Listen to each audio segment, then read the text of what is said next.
ಉದ್ದೇಶ right to work ಕಾಯ್ದೆ ತಂದದ್ದು ಉದ್ದೇಶ ಏನಪ್ಪಾ ಅಂತಂದ್ರೆ ಹಳ್ಳಿಗಾಡಿನಲ್ಲಿ ಇರ್ತಕ್ಕಂಥ ಬಡ ಕಾರ್ಮಿಕರಿಗೆ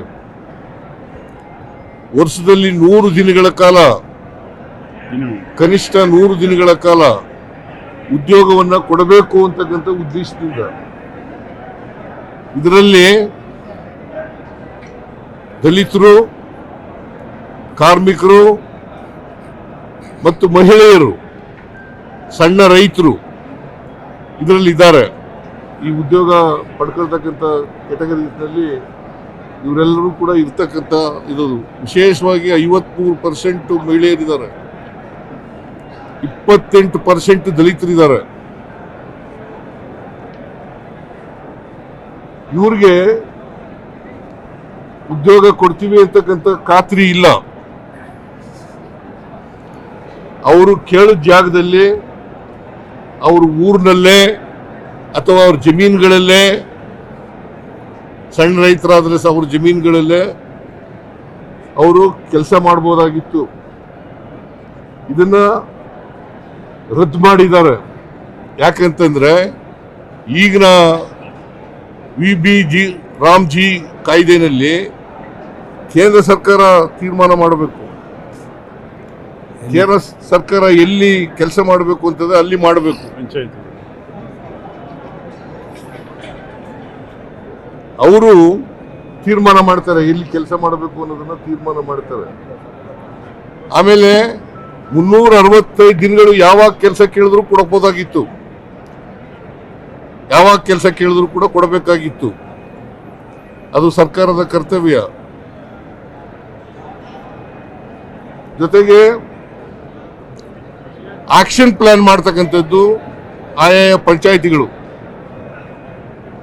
ಆಕ್ಷನ್ ಪ್ಲಾನ್ ಮಾಡ್ತಕ್ಕಂಥದ್ದು ಪಂಚಾಯಿತಿಗಳು, ಗ್ರಾಮ ಸಭೆಗಳು. ಇದನ್ನ ಈ ಕಾಯ್ದೆನಲ್ಲಿ, ಹೊಸ ಕಾಯ್ದೆನಲ್ಲಿ VBG ರಾಮ್ಜಿ ಕಾಯ್ದೆನಲ್ಲಿ ಇಲ್ಲ. ವಿರೋಧ ಪಕ್ಷದವರು ಅದನ್ನು ಉದ್ದೇಶಪೂರ್ವಕವಾಗಿ ಡಿಫೆಂಡ್ ಮಾಡ್ಕೊತಾ ಇದ್ದಾರೆ. ಯಾಕಂತಂದ್ರೆ ಇವ್ರಿಗೆ ಯಾವುದೇ ಸ್ವಾತಂತ್ರ್ಯ ಇಲ್ಲ. ವಿರೋಧ ಪಕ್ಷದವರಿಗೆ ಕೇಂದ್ರ ಏನ್ ಮಾಡಿದ್ರು ಕೂಡ ಅದನ್ನ ಮಾಡಬೇಕು ಅಂತಕ್ಕಂಥದ್ದು, ಅದನ್ನ ಒಪ್ಕೋಬೇಕು ಅಂತಕ್ಕಂಥದ್ದು, ಅದನ್ನ ಸಮರ್ಥನೆ ಮಾಡ್ಕೋಬೇಕು ಅಂತಕ್ಕಂಥದ್ದು ಇವರಲ್ಲಿ ಇರ್ತಕ್ಕಂಥ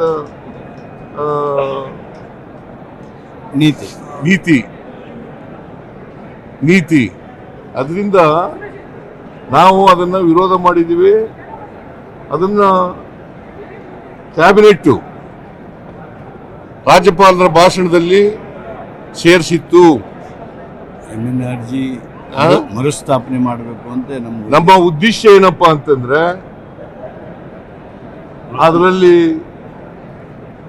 ಮನ್ರೇಗಾದಲ್ಲಿ ಉದ್ದೇಶ ಏನಪ್ಪಾ ಅಂತಂದ್ರೆ ಮನ್ರೇಗವನ್ನ ಮರುಸ್ಥಾಪನೆ ಮಾಡಬೇಕು.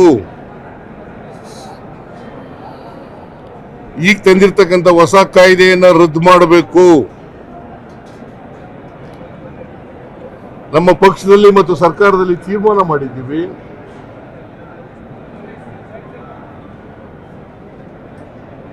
ಮನ್ರೇಗವನ್ನ ಮತ್ತೆ ಪುನರ್ಸ್ಥಾಪನೆ ಮಾಡೋವರೆಗೆ ಹೋರಾಟ ನಿರಂತರವಾಗಿ ನಡೀತದೆ.